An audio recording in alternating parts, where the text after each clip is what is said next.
and you will have to answer questions on what you hear. There will be time for you to read the instructions and questions, and you will have a chance to check your work. All the recordings will be played once only. The test is in 4 sections. Write all of your answers in the listening question booklet. At the end of the real test, you will be given 10 minutes to transfer your answers to an answer sheet. Now turn to Section 1 of your booklet. Section 1. You are going to hear a conversation between Don and a rental agent. He hopes that his apartment problems can be solved. Now you have some time to read questions 1 to 10.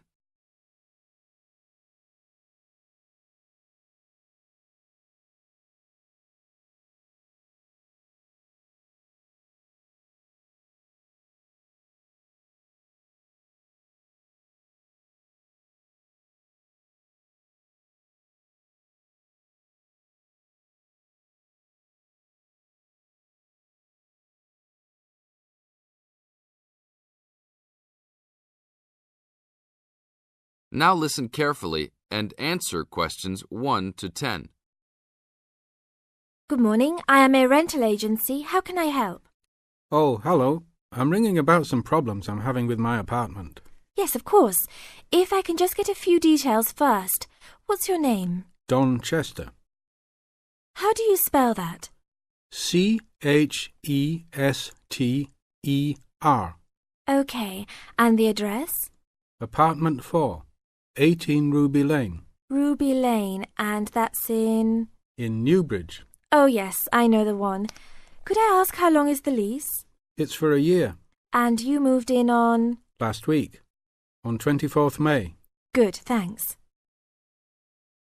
Now, what are the problems you found?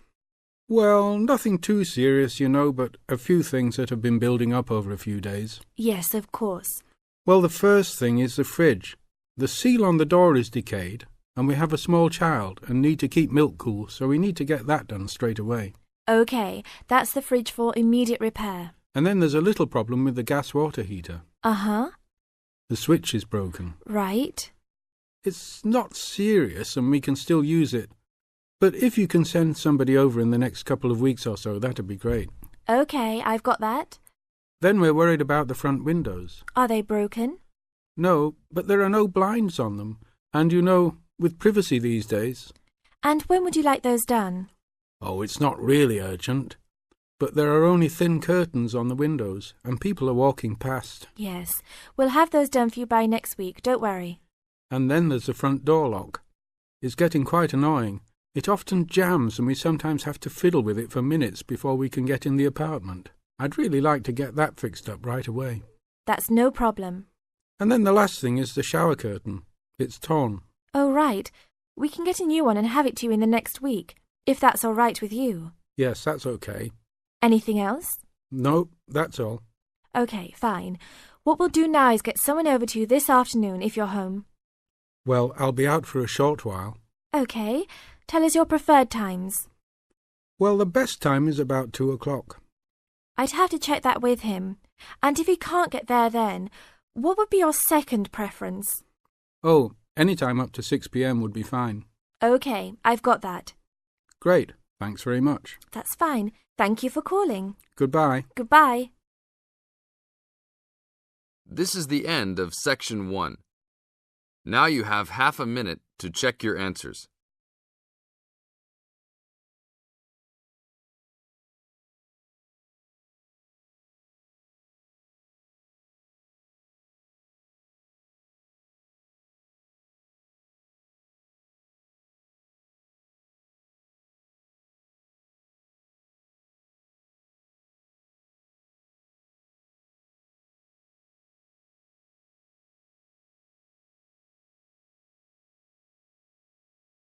Now turn to Section 2. Section 2. You are going to hear a guide named Matt who is introducing their trip in Wildlife Haven. Now you have some time to look at questions 11 to 15.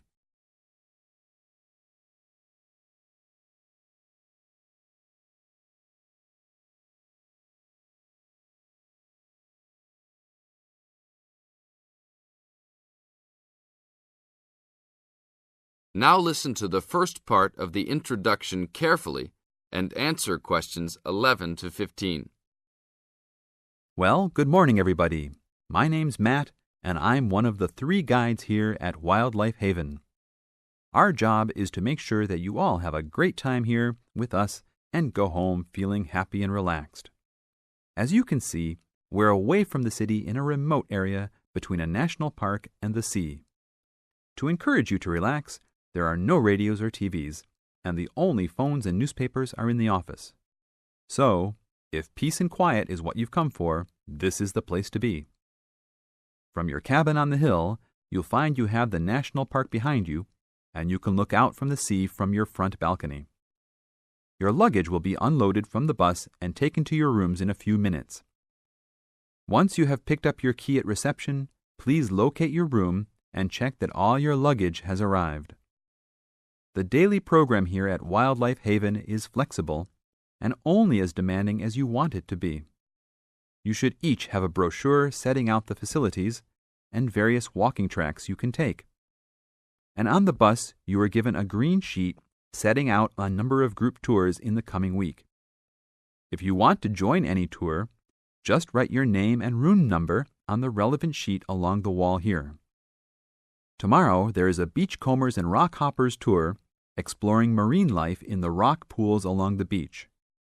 Or, if you'd prefer to go inland, there's a guided forest walk that takes you off the walking tracks.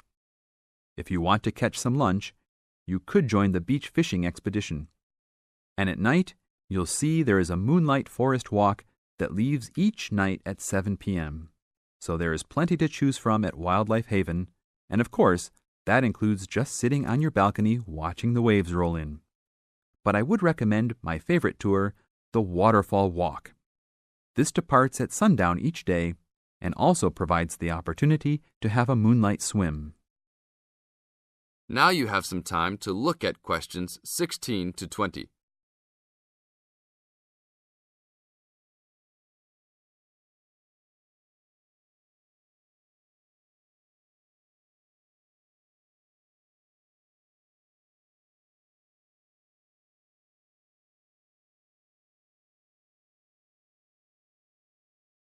In the second part of the introduction, you are going to get some advice from Matt. Listen carefully and answer questions 16 to 20. You've chosen to visit us in January, which is one of our hotter months. And although you may be tempted to wear a minimum of clothing, you should always take precautions against injury, particularly in the national park. This includes sensible footwear. You'd be surprised how many of our guests ignore this advice and end up being sorry. And socks are a good idea too. And even though you might be under trees a lot of the time, it's a good idea to wear a hat in this hot climate. There's no need to be too concerned about walking in the national park, provided you use common sense. It's true that there are poisonous spiders in the park, but they are really more frightened of you than you are likely to be of them. I should also warn you against eating any wild berries. Some are edible, but you should avoid them all. We'll provide all the food you can eat. Well, that's about all for now. Dinner is from 6 to 8 p.m. in this building. This is the end of Section 2. You now have half a minute to check your answers.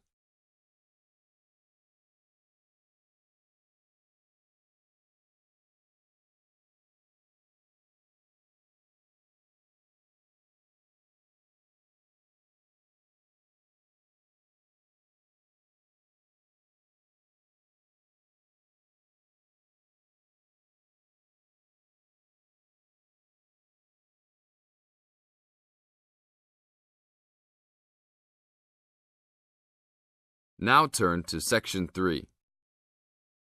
Section 3. You are going to hear a conversation between Bill and the counselor. You now have some time to look at questions 21 to 25.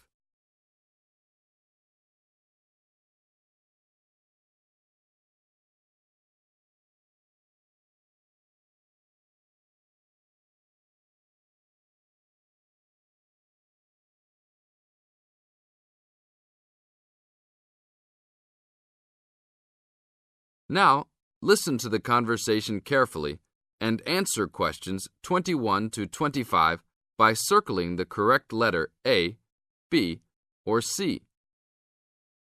Hello, Bill. What can I help you with? Well, I was talking with a friend of mine who's doing a medical course, and he said that before I start taking sleeping pills, I should see you.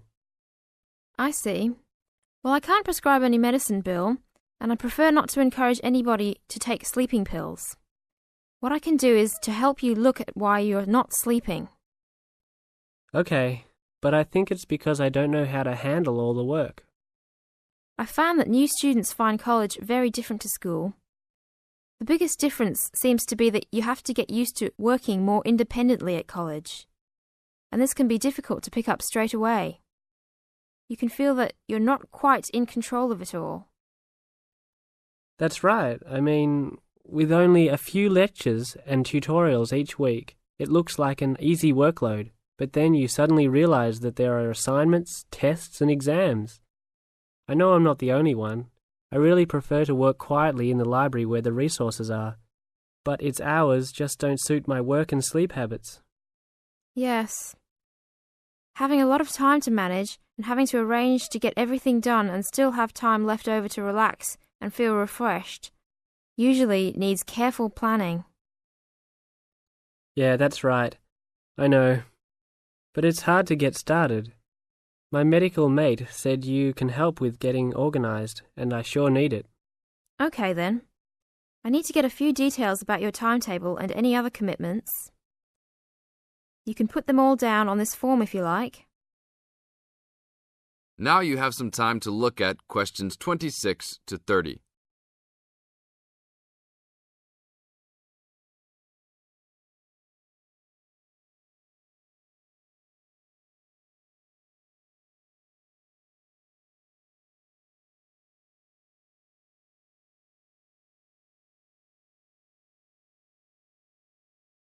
Listen to the second part of the conversation and answer questions 26 to 30 by completing the notes below. Write no more than 3 words for each answer. Now, Bill, what's your main concern? Well, what really gets me down at present is that the exams are coming up and I don't feel confident. I know you've spent a lot of time preparing, so let's look at the actual exam itself. No matter how much preparation you do, it doesn't really count if you don't plan how you will time yourself to ensure you get to answer all the questions. Usually there will be some guide on the exam paper that will tell you the relative importance of each question, its contribution to your total mark. I see. So if I feel organized at the start, I can be more confident. Exactly. So once you've worked out an overall plan, and this can be done quickly, you need to make sure you know what each question is asking you to do. As a marker, I know what answers I expect to a question. Then you need to address the question, not just write down what you know and hope the marker will appreciate the hard study you've done. Yes, that's important. I can see that markers are looking at the questions, not trying to guess what we know. Yes. And the third point to keep in mind is that even if you know the topic well, you should leave time to go back and check your work for content. There may be an important point you have missed, or not explained as much as you wanted to. And at the same time, you can look for errors, including any obvious ones in grammar. Okay, thanks. It's really simple in many ways, isn't it? This is the end of Section 3.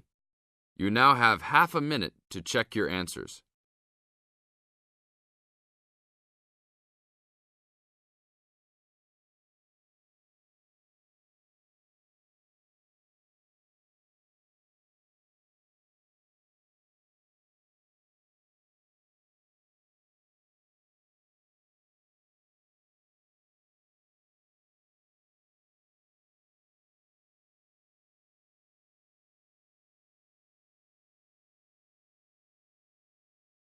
Now turn to Section 4. Section 4. You are going to hear a talk given by Jim Allen. He is going to share some of his findings of his research. Now you have some time to look at questions 31 to 40.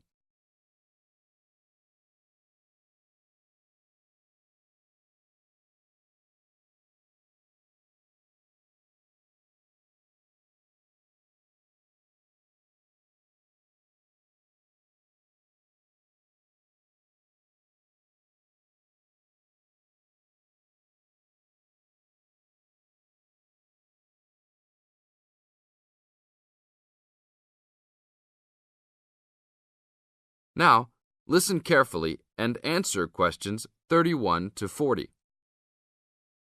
Good morning. Today we'll be hearing from Jim Allen, who will be sharing some of the findings of his research project from last term. Jim. Thanks. Well, to start with, a little bit of background about the project. As you can see, our title is something that is relevant to everybody in this part of the world: water safety. These days, there's a lot more to water safety because of the increasing number and range of boats and other things people use on public waterways. I'd become interested through reports on radio about the number of incidents involving small powerboats and individual watercraft such as jet skis. It seemed to me that because these craft were essentially recreational and didn't require licenses to use, there was very little opportunity to influence the users towards being safety conscious. So, I decided to make this the focus of the project. For the research, we mainly relied upon talking to people, asking them questions in preference to using a written questionnaire. We interviewed a wide range of people at a number of popular swimming locations over 2 consecutive weekends, and asked them what they'd observed or experienced themselves. The respondents were both male and female, but the men were just slightly in the majority. We were pleased with their willingness to talk about the subject, and all told, interviewed 145 people over the 2 weekends. So, what were the findings? As you can see, 86% of people reported having had some type of problem. A surprisingly large percentage, 27%, commented that they had found it necessary to shout at an offending powerboat, but the main type of problem was the deafening sound that some of the boats made. On occasions, this led to swimmers deciding to move to another location. So what strategies did people adopt to ensure their own comfort and safety? Let's have a look at the figures. First, it was noticeable that there were often distinctly different answers between men and women. It was mainly the women, for example, who said they should try to choose places where boats couldn't go, whereas it was usually the men who said you shouldn't have to move if you were there first, so you should shout at them if necessary. Both men and, it was women who said you should call the authorities if the situation gets too dangerous or the powerboat drivers are acting irresponsibly. Then, I had thought it would be mainly women, but both sexes made the point that above all, it's important to get children away from any possible danger. Men were very aware that jet skis could be unpredictable in inexperienced hands. They also made the point that it's much safer to have your car nearby and clearly visible to any watercraft if you're swimming in a relatively remote spot. Finally, wearing visible clothing, men didn't think it was quite as important as women, but both gave it a high safety rating. When we asked them what they thought the government should do to help solve the problem... This is the end of Section 4. You now have half a minute to check your answers.